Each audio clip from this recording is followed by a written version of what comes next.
There are people who seem unshakable. They are the ones others turn to in moments of crisis, the ones who listen without judgment, who give advice that feels grounded and calming, who stay composed when everything is falling apart. From the outside, they look emotionally strong, resilient, dependable. They appear to carry life with steady hands.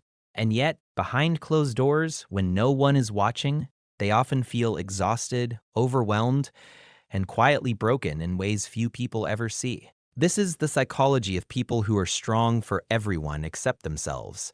It often begins early in life, long before they ever realize they are becoming this person. Many of them grew up in environments where emotional safety was inconsistent. Maybe they had to grow up too fast. Maybe they learned early that their needs came second. Maybe they were the responsible one, the mature one, the good child who didn't cause trouble. Or maybe they were surrounded by chaos, illness, conflict, or instability, and learned that being strong was the only way to survive. When you grow up in a space where your emotions are ignored, minimized, or seen as inconvenient, you adapt. You learn to read the room. You learn when to stay quiet. You learn how to manage other people's moods. You learn that being useful, supportive, or emotionally steady earns you love and approval. Slowly, without anyone teaching you directly, you absorb the belief that your value comes from how much you can hold together for others. Over time, this belief becomes part of your identity. You become the person who doesn't fall apart, the one who stays calm, the one who says, "It's okay, I've got this," even when you don't, especially when you don't. As an adult, this pattern shows up everywhere. In friendships, you are the listener, the therapist friend, the emotional anchor. People tell you their secrets, their fears, their heartbreaks. You know how to respond with empathy and wisdom. You know how to make people feel understood. But when it's your turn to talk, you often hesitate, you downplay. You say, "It's nothing," or "I'll be fine." You shift the focus back to them. In relationships, you are supportive to a fault. You anticipate needs before they are spoken. You adjust yourself to keep the peace. You carry emotional labor quietly. You become skilled at holding space for someone else's pain while dismissing your own as unimportant. You may even feel uncomfortable when someone tries to take care of you, as if it's unfamiliar territory. At work, you are reliable. You handle pressure. You pick up extra tasks. You don't complain. You're praised for your strength and dedication. But inside, you are running on fumes. You feel replaceable. You feel like rest must be earned. Like slowing down is weakness. Like asking for help is failure. Psychologically, this pattern is rooted in something deeper than kindness or resilience. It is often rooted in emotional self-neglect. People who are strong for everyone except themselves learned, consciously or unconsciously, that their feelings were less important than maintaining stability. They learned that expressing vulnerability might lead to disappointment, rejection, or burdening others. So they adapted by becoming emotionally self-sufficient. They learned to carry everything alone. At first, this feels empowering. You feel capable, independent, needed. You feel proud of your strength. But over time, it becomes heavy because strength without support turns into isolation. You start to believe that no one can really hold you the way you hold others. You start to feel unseen even when surrounded by people. You may have many relationships, yet still feel deeply lonely. You may feel appreciated for what you give, but not truly known for who you are.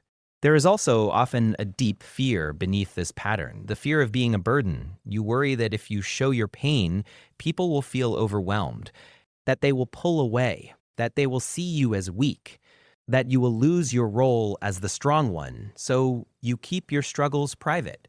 You cry alone. You process alone, you break down in silence and then put yourself back together before anyone notices. You become very good at functioning while hurting. Another layer of this psychology is emotional control. Many people who are strong for others learned early that emotions were dangerous. Maybe anger led to conflict.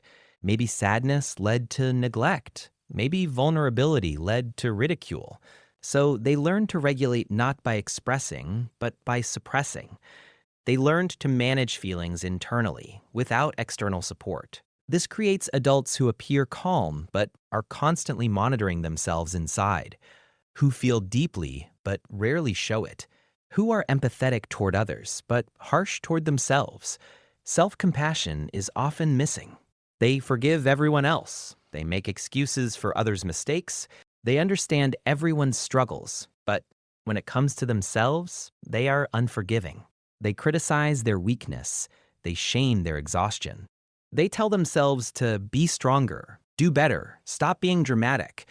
They treat their own pain as something to overcome rather than something to care for. This inner dialogue becomes exhausting. Over time, this pattern affects mental and emotional health. Suppressed emotions don't disappear. They accumulate. They show up as chronic stress, anxiety, emotional numbness, irritability, burnout, or unexplained sadness. Sometimes they surface as physical symptoms: headaches, fatigue, stomach problems, tension. You may feel tired even after resting, drained after socializing, overwhelmed by small things. You may find yourself crying unexpectedly or feeling empty without knowing why. You may struggle to identify what you even feel because you've spent so long prioritizing others' emotions over your own. There is also often a complicated relationship with asking for help. You know intellectually that everyone needs support. You encourage others to seek it.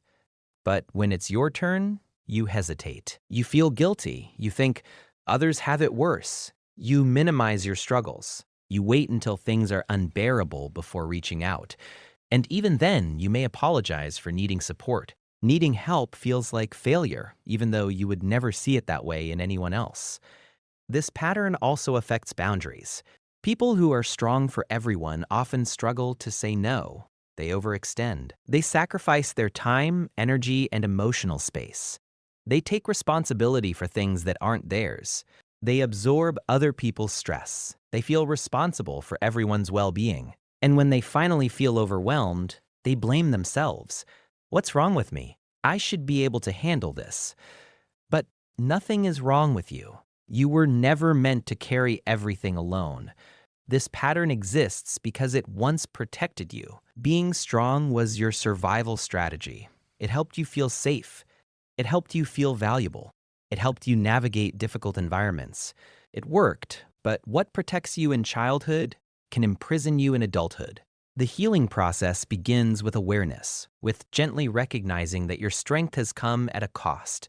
That being emotionally available to everyone else while abandoning yourself is not true strength. That resilience does not mean never needing help. That compassion must include you. It starts with learning to listen to yourself the way you listen to others. When you feel tired, instead of pushing through, you pause. When you feel hurt, instead of minimizing, you acknowledge it. When you feel overwhelmed, instead of shaming yourself, you ask what you need. You begin to treat your emotions as valid signals, not inconveniences. It also involves learning to be vulnerable in safe spaces, slowly, carefully, with people who have shown consistency and care. You don't have to tell everyone everything, but allowing a few trusted people to see your real struggles can be deeply healing. It teaches your nervous system that you don't have to be perfect to be loved. You learn that being supported does not make you weak. It makes you human. Another part of healing is redefining strength. Real strength is not emotional isolation. It is emotional honesty. It is knowing when to rest. It is setting boundaries. It is saying no without guilt. It is asking for help without shame. It is allowing yourself to be held sometimes. Strength is not carrying everything. Strength is knowing you don't have to. Self-compassion is a skill that can be learned. It begins with changing the way you speak to yourself. When you struggle, instead of "why am I like this?" you try "this is hard and I'm doing my best." Instead of "I shouldn't feel this way," you try "it makes sense that I feel this way." You become your own ally instead of your harshest critic. You also begin to notice when you are overgiving, when you say yes out of fear, when you neglect your own needs. And you practice choosing yourself, even when it feels uncomfortable, even when it feels selfish. Because it isn't. Choosing yourself is not abandoning others. It is honoring your humanity. If you are someone who has always been strong for everyone else, Know this: your softness matters. Your exhaustion matters. Your fears matter. Your needs matter. You are not only valuable for what you provide, you are valuable for who you are. You deserve the same care you give. You deserve rest without guilt. You deserve support without explanation. You deserve to be heard without having to earn it. Healing does not mean losing your empathy. It means expanding it to include yourself. It means learning that you can be kind and still have boundaries, supportive and still protected, strong and still vulnerable. And change is possible with patience, with practice, with compassion. Every time you honor your feelings, you are rewriting an old story. Every time you ask for help, you are building a new pattern. Every time you rest without apologizing, you are teaching yourself that you matter too. You were never meant to be strong alone. You were meant to be strong and supported. And you are allowed, finally, to be strong for yourself.